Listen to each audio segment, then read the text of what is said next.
Kabata Desa Wekanda, also live on TV3 Ghana on Facebook tonight. All is set for the new Patriotic Party flagbearer elections as aspirants conclude campaign with at least there's some less than 48 hours to go with a last-ditch push to win the minds and hearts of voters. We ask, who wins on Saturday? Stay with us. We'll tell you a summary of all their last-minute messages to the delegates. Also tonight, the NDC cautions government appointees seeking to contest the leadership positions in the party. They must simply resign. Stay with us. We'll tell you why.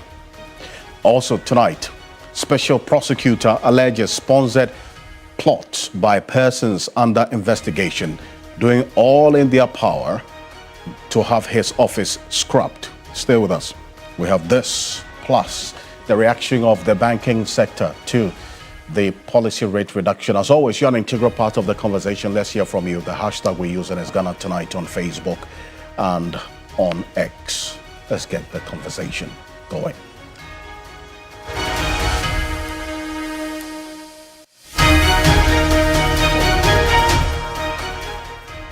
Let's settle for Ghana Briefs.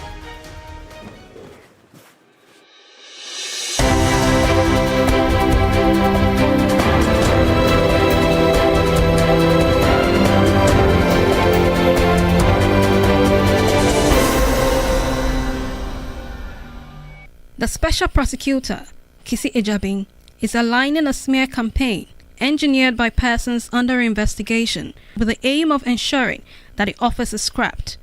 In the opening address to the OSP's half-year report, Agyepong maintains all investigative bodies currently in existence will be scrapped if they were subjected to the same level of scrutiny as his office.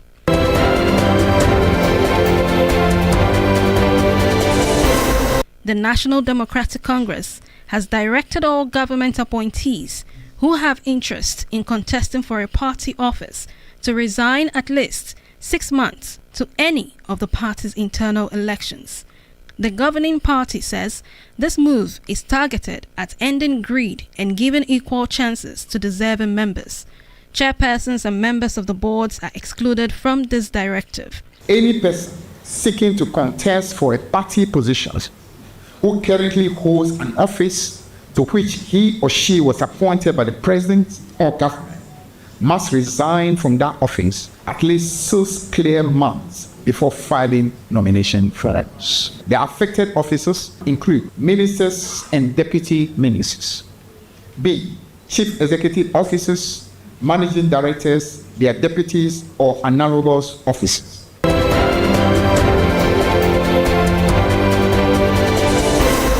New Patriotic Party flag-bearer hopeful Dr. Yao Osei Adutwum says he remains the only candidate capable of uniting the party as the NPP prepares to elect its next presidential candidate this Saturday. He made the remarks while briefing journalists after wrapping up his nationwide campaign tour. The campaign devoid of insults, I will be your unifier. I'm the one who can unify the party. But when you elect me, nobody's going to say because of what he said and how he insulted my leader, the person that I loved and voted for, I'm not going to follow him. So that is something good that I will assure you that we'll have a unified party going into the 2028 election.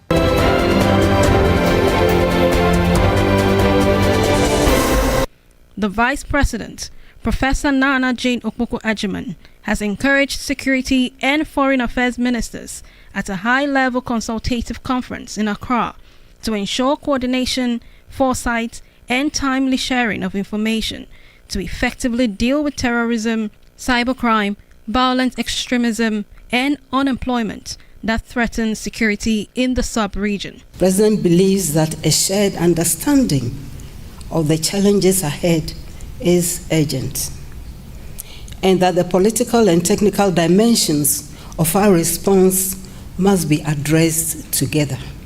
This is where analysis must be translated into policy direction and where national priorities are aligned to inform regional choices.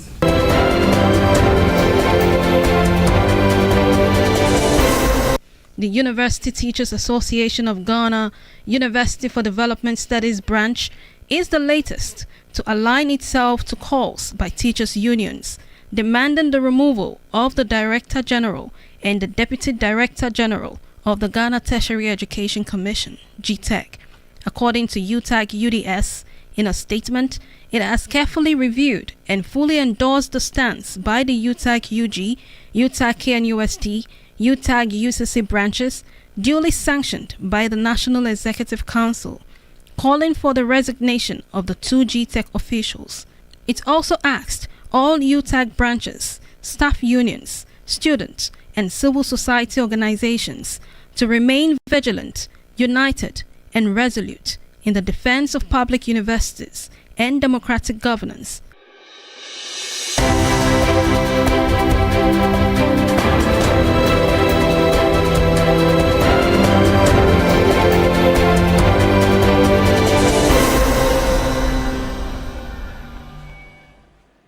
There's more news on 3news.com. Make some time and visit 3news.com. This is Ghana Tonight. We're live on 3FM 92.7, also on TV3 Ghana on Facebook and on DSTV channel 279 all across the world on 3news.com, also on 3 News on YouTube. Coming up next here on your Election Command Center, all is set for the new Patriotic Party flag-bearer elections on Saturday, the 31st of January, as aspirants conclude campaign with a last-ditch push to win the minds and hearts of voters. That's the delegates of the party who have the express exclusive mandate to elect who will lead the party as its flag-bearer going into election 2028. It's an unconventional move that the MPP had to take. What they say is a strategic decision ahead of election 2028 to elect their flag bearer early. They say the strategy so far from what they've thought about is working. But this is what we do know, that all is set for the NPP flag bearer elections, which will take place on Saturday. All 5 aspirants have in the last 24 hours been wrapping up their campaigns, and there have been polls predicting victories for various candidates. Well, there are prophecies as well. So whose report will you believe? The pollsters, the prophets, or the tricksters? It's all up to you. But then again, who will win? It's only on the thumbs of these delegates of the new Patriotic Party. I want to take a look at, first of all, the first message we got today. That is from Dr. Brian Agyepong, who is one of the 5. And he's been urging the delegates that he's the man for them to watch, because he's the unifier, that element of unity that they need going into election 2028. He is the one to deliver that. Take a look. Maybe a party na do no. Meaning say ubetu abama me. Nemo misra say me pesa 2-3 days ya kei. Ube kame ho. Na ye campaign e more dene na ye tibidi winning emphatically. Me wo jidi say abatu ono de. Onyankopon be sha ne ho anyonyam. Abasha ne ho anyonyam. Enso asante mai misra mo. Monya regional eba be di me victory nanim. Na metimi di tumi no abaya sase so. Menim san kran for kakra wa ha. Eti me kan kran kakra. Me mpanya fai wa. Saturday o shiki ani nyana fo. Me mpanya. Koni wo ke wo he. Afi ko me he wo. We will win 2028 elections. The big pan finding for here, you can have me. Well, so that's Dr. Brian Agyepong there. See that teeming crowd of people, you see, the members of the new Patriotic Party. Also, next following him is Dr. Yao Osei Adutwum, former education minister, and he's still nursing this idea of leading the party as its flag bearer. He has one message for the delegates of the new Patriotic Party, that if they want to win election 2028, he's the man. Take a look. Did a campaign devoid of insults. I will be your unifier. I'm the one who can unify the party. But when you elect me, nobody's going to say because of what he said and how he insulted my leader, the person that I loved and voted for, I'm not going to follow him. So that is something good that will assure you that we'll have a unified party going into the 2028 election. The idea that close to about 40% of the people are working, are not working, or some who are working are still poor, I think is something that should concern us, and we need to do everything possible to eradicate poverty from the face of this country. So that's Dr. Yawase Adutwum there. And you know, that chorus of unity is one that runs through all five of them because it's just a critical component or ingredient for the party going forward. Well, the next is one person who has not been so much in the media, you know, all of this back and forth about money and insults and all of that we've seen. But he is one that his people have described as engaging in submarine campaigning on the ground to the grassroots of the new patriotic party. That's Agyapong. This is not the first time he is attempting to lead the party as his flag bearer. This time around, he says that to the extent that he's paid his dues to the NPP right from 1992 to this moment, the delegates should smile at him, at least this time around. Take a look.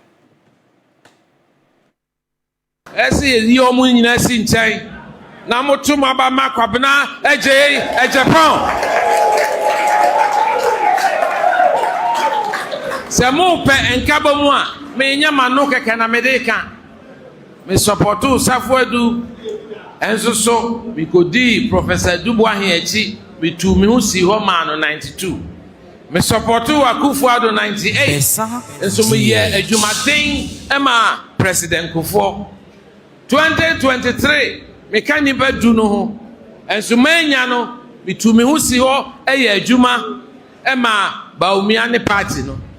I'm the only aspirant who has served this party from 1992. I've worked with the Duboahin. Mene Kufuor ye ejuma, mene Akufuado ye ejuma, mene Bawumia so ye ejuma. Minam yi mo te se maka bibi atia obi da. Mo te se maka bibi atia obi da. Obi ankama ye President Kufuor ne kasa maafo. Mfiensia, thank you akofa me tapes ke ebo. Nenso so omo tete me se asem bia meka bia memfa adwene ento ho me ka se mo bo se ye kuo MPP enye sika ana kyesere e akukuduro e nyansa e tuhu ache e nuado adwumaden usam wanim fifre. So the very Well, so that's Agyapong there. He's talking about the fact that the very foundations of the MPP has nothing to do with money, and essentially it's about hard work. He also says that he's worked for the party right from 1992, lending his support to various persons who have led the party and also worked in government and for the party, and all these other persons who have led the party in the recent elections. He has also played his role. So it is time for him to also be given that opportunity to lead the party as his flag bearer. Well, Dr. Bawumia was a flag bearer of the new patriotic party in the 2024 elections. He also gave a final message to the delegates. The clarion call is that that second chance should be considered and given to him. Take a look. Political consistency matters in our politics. There is no, in the history of the MPP, no presidential candidate who has been brought for the first time has ever won a presidential election. You know, you look at Duboahin, he did not win first time. President Kufuor, he did not win first time. President Akufuado, he did not win first time. And Dr. Bawumia did not win first time. But every presidential candidate who has been repeated in our presidential politics in the MPP, every presidential candidate who has been repeated has won an election for the MPP. And so Kufuor was repeated, he brought us power. Nana Akufo-Addo was repeated, he brought us power. So I'm telling the delegates to repeat Dr. Bawumia so that by the grace of God, I will bring us power in 2028. So that's Dr. Mahmoud Bawumia. He's harping strongly on this message of a second chance, and he runs through the history that he makes that strong point that backs his call for a second chance. One person who's been frontal, brutal in rebutting this particular position or the narrative of a second chance that Dr. Mahmoud Bawumia just said is Kennedy Agyapong. He also, this evening, delivered his last message to the people, the delegates of the New Patriotic Party. He talks about some intelligence he's received about intimidation of some delegates who are executives of the party at the branch level and that's a constituency level, and the fact that they could lose their positions if they vote for him and so on. He's been speaking to all of that. Take a look. We cannot afford revenge politics. Our true task is not defeating one another. Our true task is rebuilding trust in the Ghanaian people. Dear delegates, I'm appealing to you to vote for me on Saturday. What I want to remind you is we are not just going to elect a flag bearer, but a winnable candidate who can give us a victory in 2028. And there's no other candidate than Kennedy Agyapong. So victory will be ours in 2028 if you decide on Kennedy Agyapong on Saturday. A candidate that is trusted, inspires hope, accepted, and capable of winning the MPP power in 2028. And I can Ohene Agyapong, number one, on the ballot remains. So that's the last of the five, but you see them all on the ballot as we've displayed. Who's going to win come Saturday? It's clear and explicit, the decision of the delegates. And this is the position that would appear on the ballot on paper on Saturday. Kennedy Agyapong, number one, Dr. Brian Agyapong, 2, Dr. Mahmoud Bawumia, 3, Dr. Adutwum, and Kennedy Agyapong. You have it in that order. And you've heard them tonight as they delivered their message. And you see that critical element of unity. It runs through all of their messages. But this is where I bring in Dr. Jonathan Asanchochi. He's a senior lecturer at the University of Cape Coast, also a political analyst. Thank you for joining us here on Ghana Tonight. You listen to all of them. And first off, the fundamental call and the message of unity that you see dotted in all their messages, how does all that strike you, taking into consideration what the kind of campaign that has preceded today, that they're all talking about unity? Well, let me say good evening to your viewers and your good self. The point ought to be made that I think that none of these messages appear to be different from themselves to be. And I'm of the view that it is apt, and that is what probably the delegate will base their decision on. Mr. Kennedy has been very tirade against the party executive and then the party in general, to the view that Dr. Bawumia was not duly elected. He got elected through some kind of intimidation and so on and so forth. And so the point is that he's been quite consistent with that. If you look at Dr. Brian Agyapong, he's talking about unity, he's the only unifier, Dr. Adutwum the same. And so I think that by and large, including Dr. Bawumia, by and large, the messages have not been any different from the kinds of things that they have been saying. And so Mr. Kennedy Agyapong, who has been who was part of the election in the 2023 presidential primaries, of course, is coming from the back of the kinds of things that came out, post the elections.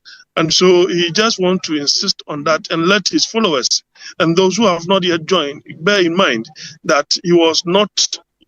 And if that is the case, then I think that it is incumbent upon the committee, the committee for the president, the committee for the elections, to ensure that they get their act and do the right thing so that peace will prevail during and after the elections.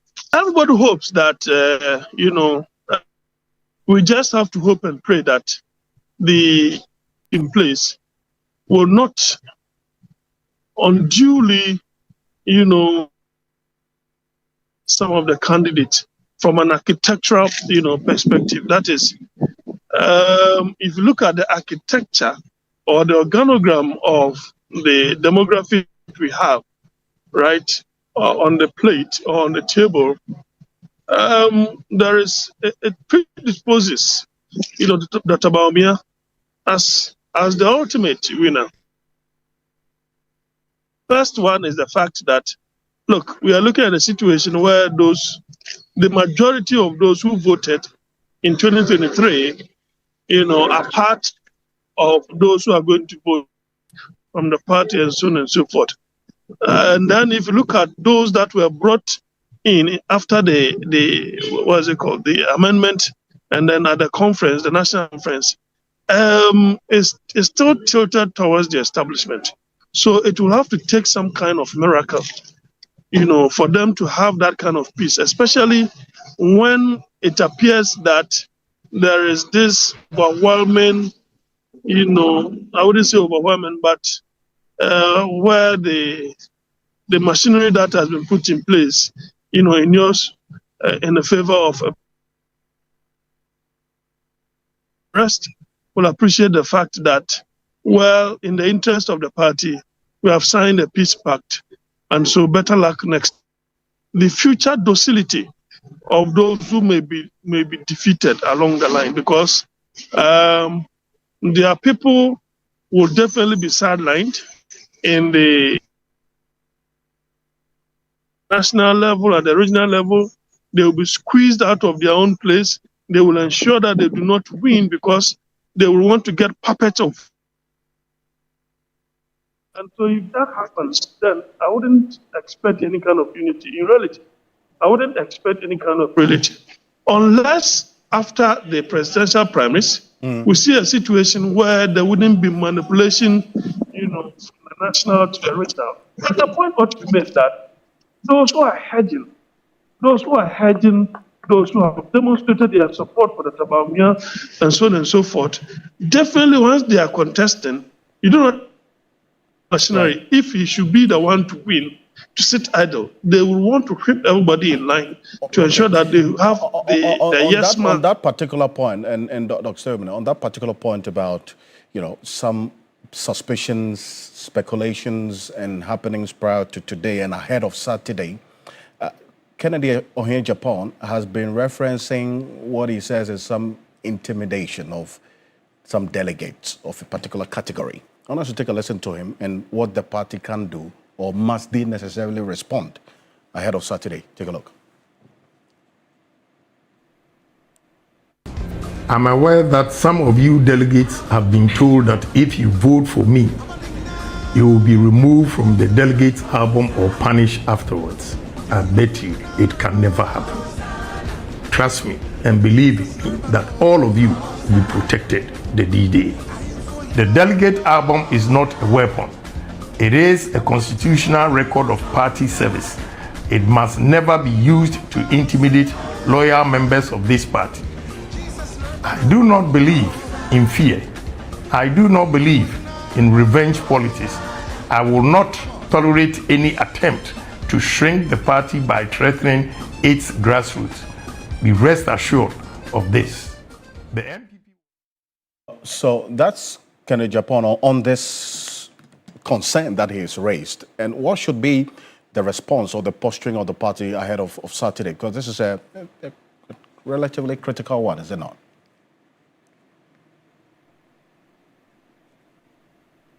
Yes, Alfred, I've picked up that particular intelligence, and I picked that information from the Ashanti region. And if you remember, I said that this top-bottom approach of election will have, at the end of the day, after Saturday, we'll get elected tyrant. Because what will happen is that they will whip everybody in line from the immediate top, that is national, regional constituency, including branches or polling stations. And that is the kind of information I've picked up, especially from the Ashanti region. And so it is very terrorizing that you will have to hear something of that sort, from the camp of Mr. Kennedy Agyapong. It is because of probably the intelligence that they have picked up, from the grounds. And I got that information today. And so I don't think it is just coincidental. It appears that is the case. And my argument earlier on was that once the top-bottom approach is done, there will be so much of a disinterest, right, in those who get elected, as it were, from the national, regional, and then constituency. Because if the elections were to be started from the grassroots, then it means that you will be gathering the energy up to the point where the flag bearer will be elected. But the party thought otherwise, thinking that because of the brouhaha, they would rather prefer to get the presidential candidate elected, and then the rest can come up later. That, in their mindset, will rather, bring peace, unity, and so on and so forth. Maybe time will tell. But before we are getting to Saturday, this is something that I predicted, and it is apparently happening. And that is the intelligence I have gathered from the Ashanti region. I see. We'll see how the coming days will look. It's less than 48 hours, right? So as to how things will play out, we're here on your election command center. Stay with us. There's a lot to talk about before and during and after this NPP flag bearership elections on Saturday. So stay with us every step of the way. But from the NPP, let's go to the NDC, and that's what's coming up next. The party is cautioning government appointees seeking to contest leadership positions in the party to resign, simply resign. And that's if you want to do that. You cannot hold the dual position. And earlier today was a press conference at the governing NDC. They've cautioned government appointees seeking to contest leadership positions in the party to simply resign. They must do so 6 clear months before the said election takes place, or abandon any plan to participate.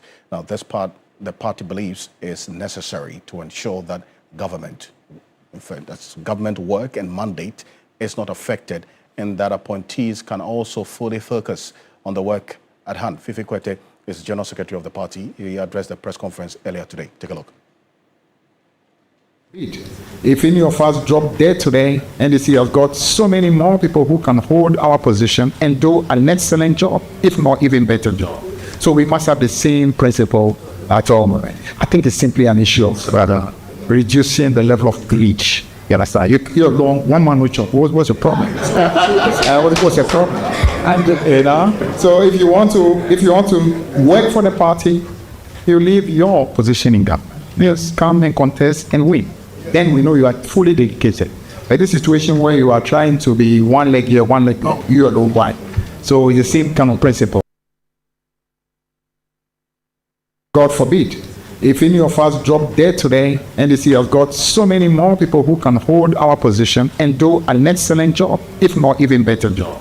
So we must have the same principle at all. I think it's simply an issue of rather reducing the level of glitch. You understand? You're long, one man with what's the problem? What's the problem?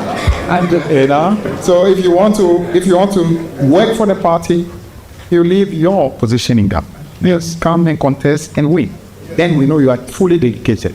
But this situation where you are trying to be one leg here, one leg no, you are the one. So it's the same kind of principle. So that's the General Secretary or the Chief Scribe of the NDC, Fifi Kwete there. You see, there are quite a number of party executives who are also holding positions within government. And so that message is quite clear on what the way forward will be going forward. That is, if they seek to be re-elected in any position in the party going forward. This is just a summary of what they intend to do. The internal reorganization of the NDC ahead of election 2028. Government appointees who want to contest, and we're going to put it on the screen right now. Party office must resign 6 months to the election. That's number 1. 2, affected appointees include ministers and their deputies, managing directors and their deputies, MMDCEs, have them there. And then your board chairs and board members are excluded. So that's the bracket or the category of persons who are excluded in this regard. So if you have a board chair or a board member of any state-owned enterprise or any government agency or arm for that matter, you are excluded. Now, for those in affected categories, they must resign. One, there's the constituency elections at April 26th, regional May 2026, national June 2026. So these are the dates to watch for the NDC. That's the internal elections within the party. One, constituency elections for the constituency executives of the NDC will take place, all things being equal, in April 2026. That's just some 3 months away. Then regional May 2026, and then national June 2026 as well. So that's what you see there. And these are the various dates and information that the General Secretary of the party put out earlier today. We're going to have a bit more on this particular one, and especially that directive of the persons, executives of the party who are holding positions within the party, have that directive to have them resign. Let's go on to Zoom right now. Godwin Akogan is connecting with us right now to have a conversation on this particular development, and especially because of the reactions that we have seen from some persons also within the party. He's an executive member of the National Democratic Congress, NDC. Akogan, can you hear me? Good evening. Thank you for joining us. Yeah. Perfect. Now, first off, what went into the reasoning behind that directive that the party executives who are CEOs, ministers, should just resign 6 clear months to election? That is, if they want to be re-elected. And first, that's number one. And secondly, does this particular directive take a prospective effect so that those who are currently CEOs should just come out in the coming days to resign? Well, thank you very much, Alfred. But a lot went into this consideration. First of all, we had wanted to take this decision a year ago. But we realized that this is the first time that national executive, regional executives, and then constituency executives have been appointed from the party. I'm saying this with respect to the number of appointments that have happened under His Excellency John Dramani Mahama. This is the first time that the president has appointed a lot of its appointees from the party structure. So we realize that if we take this decision, it is going to go a long way to disable future president or future leaders of this party to look into the party for its appointment. So we decided that once an executive have already been voted for a period of 4 years, then we must allow it to happen for them to exhaust their tenure of office. So you realize that we have the Minister of Youth being our former or current youth organizer. Youth. Yes. We have our communication officer, Sami Jemfi, Gold Board CEO. We have Malik Basintele. We have Ruth Delacedo. We have Kobe Ballon. We have Elikem Kotoko, and many others who are currently holding positions in the party. So they held party position and equally held government positions.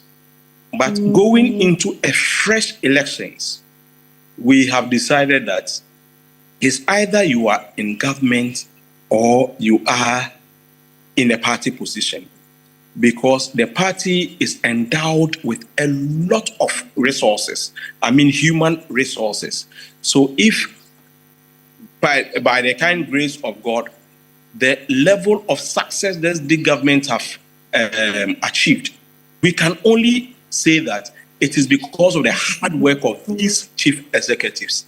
So if you have a passion to work for the party, then you just leave the government position for others to, take over, or you remain there for others to take over your position in the party structure. So basically, this is the thinking that went into this decision, so that nobody would have both government position and then a party position, because we are endowed with a lot of human resources to also play different roles at different times. So that is why we took this decision. I see. And I was asking if, so they're going to hold these dual positions until the next elections, right? The status quo will prevail. Exactly. For instance, our brilliant communication officer, Sami Jenfi, will hold the position till December 19th, when another person is appointed. Same with other appointees, amongst others. I see. And I see the dates that you have put out as well, and the latest being April, which is just a couple of months ahead of us. It simply means that if you have an intention to contest for the constituency position, then it means that your 6 month elapses in April. If you have intention to contest for regional executive, it means that it elapses in May. If you have intentions for national executive, it elapses on the 1st of June, amongst others. So this is the 6 months dispensation that has been given, so that you have enough time to, concentrate on your campaign, so that it doesn't affect government work. I see. But then why are you excluding party executives who are board chairs and board members of state agencies? Alfred, you would realize that when it comes to board chair, it comes to board members and all that, sometimes board meetings are held once in 3 months.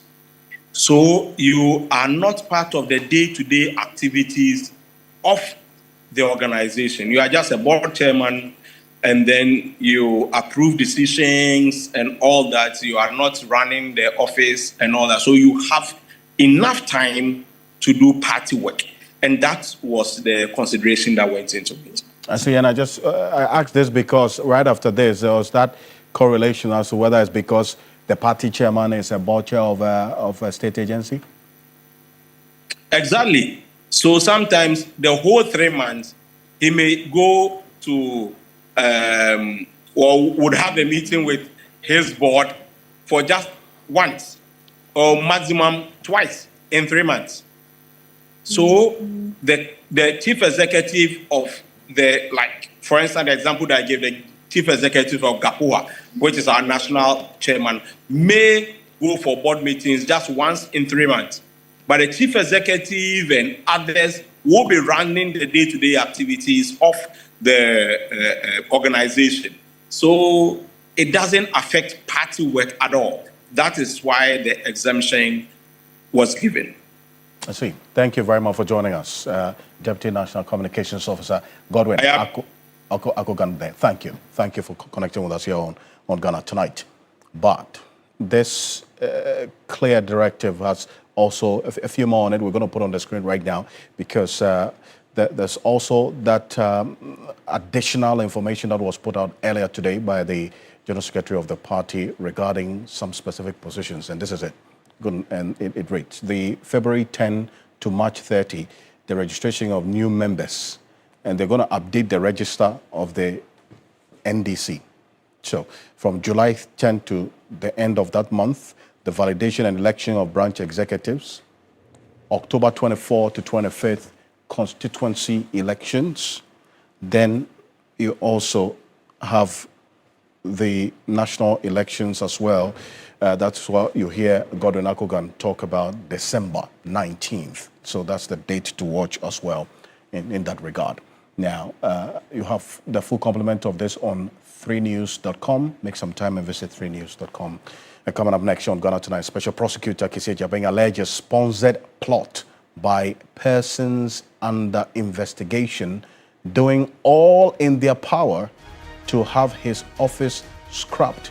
Well, that's the conversation we're going to have after this quick break, because if you recall, the persons who called for his office to be scrapped included the former Speaker of Parliament, Right Honorable Aaron Michael Quay, the current Speaker of Parliament, Right Honorable Alban Sumana Kingsford Bagbin, and a few other persons. So, what does the Special Prosecutor mean by this particular position, alleging that there was a sponsored plot by persons who wanted his office out because these persons are either connected to persons who have been investigated by his office?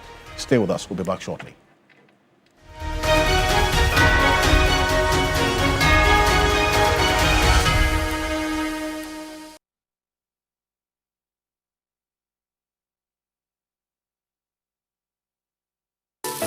Why are more and more professionals choosing flamingo paint? As an interior decorator, I aim for that beautiful, elegant look. Flamingo paint has great hiding ability to cover and transform odors easily with just one coat. Impressive. For me,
Full examination of the stated reasons for the call to abolish the office clearly posit that the reasons are most unfair. He goes on to say that the office does not avoid accountability, it welcomes scrutiny. And then the pushback against the office is merely a sponsorship by the hundreds of persons under investigation and their associates and persons who are obvious candidates and potential candidates of investigation by the Office of Special Prosecutor. It says, I dare state that if the clearly contrived yardstick upon which the withdrawn bill intended at abolishing the office is measured against the actual performance of every investigative and prosecutorial public institution, none would survive abolishment, though they have been in existence continuously for decades. That's the special prosecutor's position on this. Now, and I'm bringing Lawyer Martin Pebble, and it's one person who's already, as we do know publicly, that he's submitted a petition for the removal of the special prosecutor. Counsel, good evening. Thank you for joining us. This is what the special prosecutor's verdict, or his understanding of these efforts to have the office scrubbed.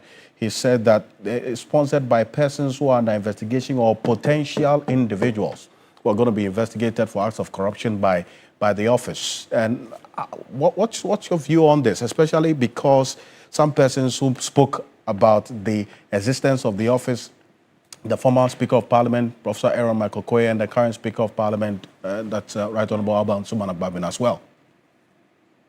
That statement, with due respect, is unfortunate, regrettable. I mean, I can't believe that a public officer would use state resources to make such a statement. It's something that we, at the appropriate time, we can surcharge him for. That is very much unlike a public officer. A public officer cannot speak like that. It's regrettable, very reckless. We don't use state resources to do that. It's not the Office of Special Prosecutor, that's the OSP. It's not his private business. It's very public. Yeah, a public officer can state that. He should go ahead and name the persons, because if what he's saying, he's imputing wrongdoing to those people, okay, who are behind and sponsoring. So since he knows them, he should name them so that we would take those persons on and the requisite investigations will be done. That's the same way he came and did Ankwa Numa press conference. He couldn't name who was worrying him, etc. Later, it turned out that, he was helping Oforiata because, you know, the Manasseh Azure, this is a revelation, the diary of action that came out. It came out that Kissi Agyapong started SML investigations on 29th of January 2025 when Oforiata had already bolted, etc. There are other cases that he suppressed, cases involving his previous clients, he has suppressed, etc. So we've had more than enough of his such previous statements pointing fingers, but not ready to be accountable for his own misjudgments, etc. We've had more than enough. This is a public office. We've had more than enough. I've always supported him. I thought that, he was on a good course. At that time, I hadn't seen the dossier of wrongdoings, etc., that he's been engaged in. Since I saw that, the scales have fallen off my eyes. So I support people when they say that enough of these statements, name calling, mud slinging, etc. A public officer can't use our resources to do what Kissi Agyapong has done in that introductory part. And I believe at the right time, we will hold him accountable and surcharge him for such reckless use of state resources. And in fact, he makes the point that his office has performed well, and that in terms of the measure of accountability, that persons who are making that argument that the office should be scrubbed, if it is applied to other existing offices with similar mandate, they would not even stand it. I mean, that's his own measurement, or his own score of the office, the performance of the office over the period of its existence. Vehemently disagree with what he's saying. Once again, the argument is not well structured. He doesn't have any facts and figures to support it. He just makes those statements without basis. That's why I keep saying that introduction, when I read it, I was like, our money was used for such an exercise. There's no basis. When he says they will collapse, it's speculative. He should put the facts and figures out. Then we can do a comparative analysis. He can't throw words around and expect us to be able to side with him when he hasn't given us the very basis of his judgment, the very basis for that opinion he's holding. That's not how to do it. We are trained as lawyers. He should put the facts and the figures concerning those organizations out. Let's see. And it will always be, can he show us that those organizations have sat on cases involving SML like he did because Ufuriata was involved? Can he show us that the case involving NLE and Kisi Agyapong's former client, that he has sat on the case since he became special prosecutor? Can he show us the cases involving Kingsley Agyepong, his friend, etc.? Is that what he will be able to show about the other state agencies? Is that what he's saying? Then he should bring those out, just as we have been able to point these cases out, that this is what he's involved in. He should bring out those cases. Okay, my only prayer is that Chief Justice Bafo-Boni will soon be done with the assessment of the petition I presented to determine whether there's a prima facie case for his removal so that we can go to the main trial. Yes, then we'll get real accountability for against Kisi Agyapong. Thank you very much, Martin Pebu. There's more of this you can find on 3news.com. In fact, we're serializing portions of the report in the coming days, so you find more of it on 3news.com. But on behalf of the rest of the team, we do appreciate your company. There's more on 3news.com. Join the New Day team tomorrow morning, and also on Sunrise on 3FM 92.7, the morning team as well. I'm Alfred Okanse. Have a good night. Ghana Tonight is brought to you by